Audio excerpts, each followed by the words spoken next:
So, my senior year of high school, I was being recruited by a few different universities to swim on their team if I was to choose to go there. And Harvard was one of the schools I was considering. So, my first interaction with people at Harvard was the members of the swim team.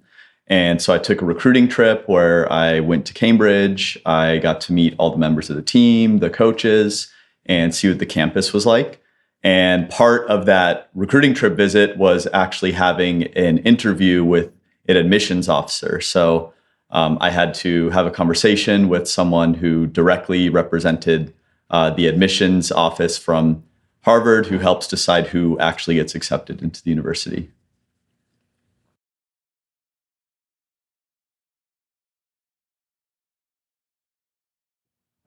The interview ended up being more of like a conversation than maybe more of a formal job interview. And there were a few questions in particular that I still remember to this day that really stuck out to me. One of the first ones was the admissions officer asked me what books I had been reading and what types of books that I liked to read. And I remember in high school, I was definitely not the voracious reader that I am today, but I did enjoy reading.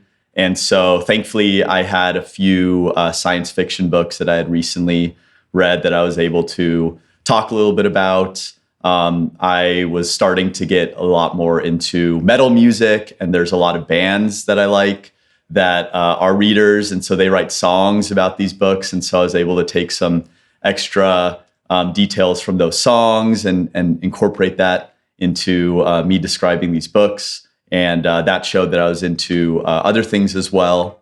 And then the other question that I was asked was I was asked to imagine if I broke a bone, say if I broke my arm and I couldn't be on the swim team for a season or maybe for the rest of the time I was in school. And the admissions officer asked, well, what else would I do while I was at Harvard if I wasn't going to be on the swim team? And I remember being caught off guard a little bit. I had to kind of think on my toes and come up with some other reason why I might be worthy to go to a university like Harvard beyond just my talents as an athlete.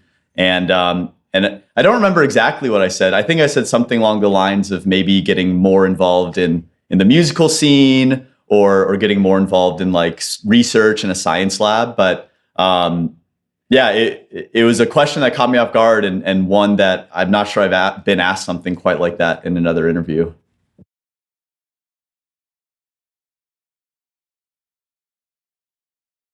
Well, first, when you're in an interview and you get asked a tough question, there's nothing wrong with taking a brief moment to think before just jumping into an answer.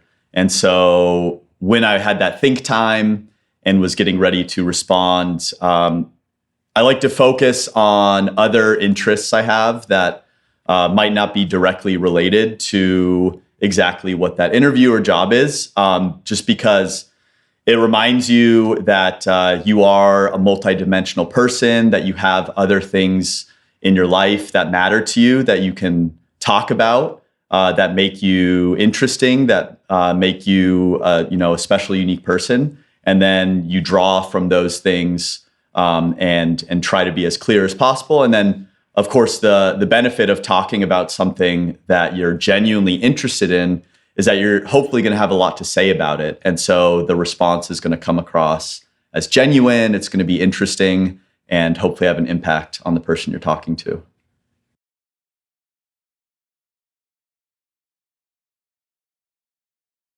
The more interests you have just in your general life, the more opportunities you're going to have to meet different types of people. And then when it comes to actually having interviews, whether it's for a job or college, or maybe joining some organization when you're in college, it's going to give you a lot more stuff, a lot more material to draw upon when you're having these conversations with people. And all in all, when I look back on these experiences on this one particular interview, I feel like the person conducting the interview is looking for someone interesting and multifaceted. They want to know that you have unique thoughts, that you have a unique personality, that you're interested in stuff beyond just school and work. because they can look at your transcript and they can see your GPA, they can see what classes you took. No one's ever going to ask you what was your GPA, but they want to know what else you think about and spend your time doing. And so having other little things, even if they don't seem serious to you or academic to you, you notice when people talk about things that really matter to them. And it's important to have things that you can draw on that matter to you, because there's a different energy when you're interacting with someone when they're talking about something like that.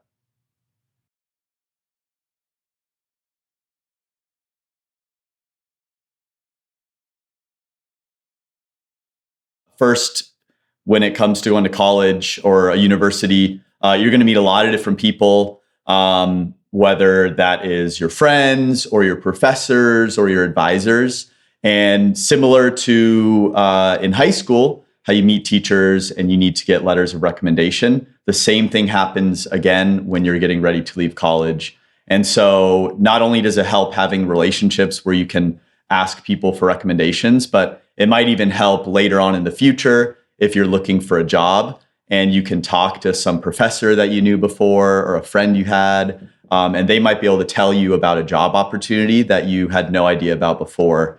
And then another one that is personal to me is that many of you know I worked here at Akipo before, and then I left for a year.